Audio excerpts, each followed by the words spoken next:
Hello students, आज हम लोग अपने साइंस के सेकंड चैप्टर माइक्रो ऑर्गेनिज्म के थर्ड टॉपिक हार्मफुल माइक्रोब्स के में जो उसके फोर्थ पार्ट है उसके बारे में पढ़ेंगे। ठीक है, जिसका नाम क्या है? Food spoilage. ठीक है, जैसा कि आपको मालूम है कि माइक्रोब्स जो होते हैं अच्छे भी होते हैं, गुड भी होते हैं, बैड भी होते हैं। तो जो बैड होते हैं उनको हम पैथोजन कहते हैं, जो पौधे में, जानवरों में, ठीक है, एनिमल में बीमारियां फैलाते हैं। इसके अलावा भी कुछ माइक्रो ऑर्गेनिज्म ऐसे होते हैं जो क्या करते हैं, फूड को स्पॉइल कर देते हैं, मतलब ख़राब कर देते हैं।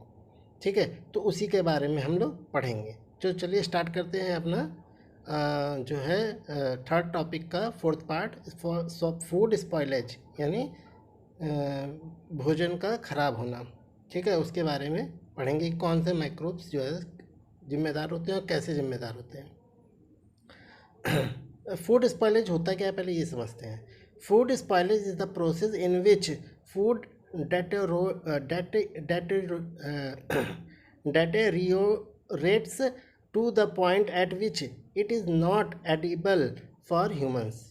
ठीक है, एडिबल का मतलब खाने योग्य। ठीक है, फूड स्पॉइलेज यानी जो भोजन का खराब होना है, नष्ट होना है, इज़ द प्रोसेस, वो प्रक्रिया होती है इन विच जिसमें फूड डेटेरियोरेट्स टू द पॉइंट, यहाँ पर भोजन जो है वो खराब शुरू एक बिंदु पे आकर खराब होना शुरू हो जाती है। Eight which it is not edible for human, जो मनुष्यों के खाने लायक नहीं बचता है। तो कहने का मतलब क्या है? यह कहना चाह रहा है कि जो फूड स्पॉइलेज है वो एक तरह की प्रोसेस, एक प्रक्रिया है जिसमें जो भोजन होता है एक समय पर आकर के ख़राब होना, एक समय पे आकर के जो है उसका जो जो मतलब स्पॉइलेज है वो शुरू हो जाता है, और ऐसा डेट्रियोर्स होता है कि जो है वो खाने के लायक मनुष्य के नहीं होता। जैसे आप खाना सुबह बनाएं मतलब 8 बजे, तो अब जो है 3 बजे तक, 4 बजे तक वो खाना चलेगा, ठीक है, ख़राब नहीं होगा। लेकिन एक समय आएगा 3 बजे, 4 बजे, 5 बजे कि वो ख़राब होना शुरू हो जाएगा, और अगर आप उसे खाओगे तो आप बीमार पड़ोगे, मतलब खाने लायक नहीं रह जाता है। तो क्या ऐसे रीज़न है कि ये तो हम जान गए कि फूड स्पॉइलेज क्या होता है, भोजन का ख़राब होना क्या होता है, कि जब एक समय पे आकर भोजन जो है वो ख़राब होना शुरू हो जाता है तो उसे हम, और मनुष्य के खाने लायक नहीं जाता, उसे फूड स्पॉइलेज कहते हैं।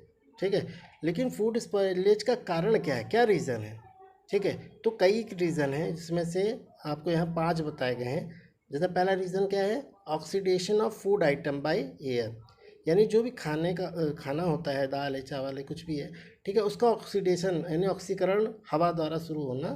मतलब भोजन के जो पदार्थ होते हैं उनका हवा में जो ऑक्सीजन होती है उसके रिएक्शन के कारण, उस पर मतलब उनसे अभिक्रिया के कारण क्या होता है, जो है भोजन खराब होता है। दूसरा कारण क्या है कि जो माइक्रो ऑर्गेनिज्म है वो डिकम्पोजिशन शुरू कर देते हैं, यानी भोजन को नष्ट करना शुरू कर देते हैं, उसको सड़ाना शुरू कर देते हैं। ठीक है, तो कौन से माइक्रो ऑर्गेनिज्म है? बैक्टीरिया और फंगी। ठीक है, तीसरा कारण क्या है? मॉडरेट वार्म टेम्परेचर, यानी मध्यम गर्म जो टेम्परेचर होता है, ठीक है, न ज़्यादा गर्म न ज़्यादा ठंडा, उसके कारण भी भोजन जो है ख़राब होना शुरू हो जाता है, स्पॉइलेज होना शुरू हो जाता है।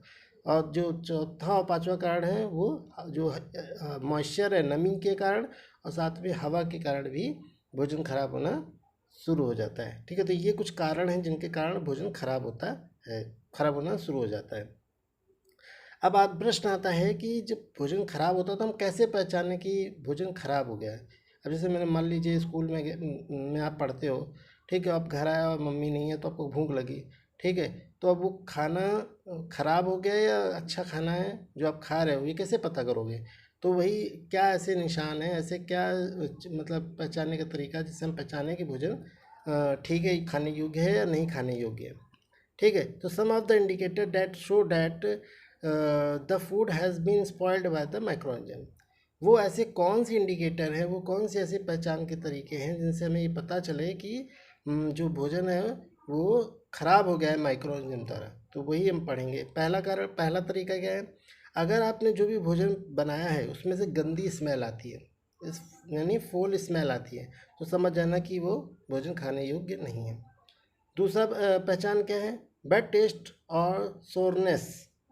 ठीक है, जो भोजन होता है उसका जो टेस्ट होता है वो ख़राब होता है और खट्टापन सा आ जाता है खाने में। ठीक है, और ऐसा क्यों होता है? क्योंकि जो माइक्रो ऑर्गेनिज्म है उसमें लैक्टिक एसिड बनाने लगते हैं, जिसके कारण उसका टेस्ट जो है सोर हो जाता है, यानी खट्टा हो जाता है या बहुत गंदा हो जाता है, जिसके कारण वो खाने योग्य नहीं रहता है। तीसरी पहचान क्या है भोजन के खराब होने का? उसका जो कलर होता है वो भी खराब होना शुरू हो जाता है, गाज जैसा आने लगता है, अजीब सा स्मेल मतलब रंग हो जाता है उसका। तो ये 3 तरीके हैं, बैड स्मेल, बैड टेस्ट और चेंज इन कलर, जिससे हम पहचान सकते हैं कि भोजन खराब हुआ है कि अच्छा है। ठीक है, ये तो बात हो गई फूड स्पॉइलेज क्या होता है, रीज़न क्या है स्पॉइलेज का, साइन क्या है स्पॉइलेज का।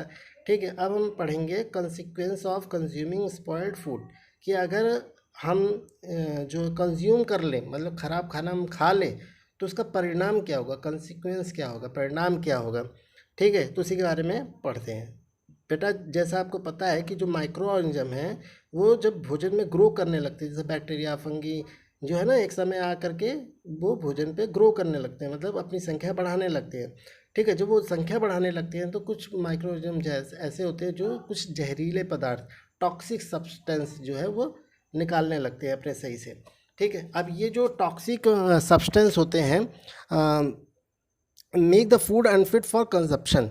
ये जो माइक्रो ऑर्गेनिज्म, बैक्टीरिया, फंगी जो है वो टॉक्सिक मटेरियल सब्सटेंस निकालते हैं, ये क्या करते हैं, ये उस भोजन को मतलब कंजप्शन के लिए, यानी यूज़ करने के लायक जो है, मतलब उसे क्या बोलते हैं, उसे कंजप्शन का मतलब यूज़ करने लायक जो है अनफिट कर देते हैं। ठीक है, मतलब उसका इस्तेमाल करने लायक उसको ख़राब कर देते हैं, मतलब लायक नहीं छोड़ते कि वो यूज़ हो सके।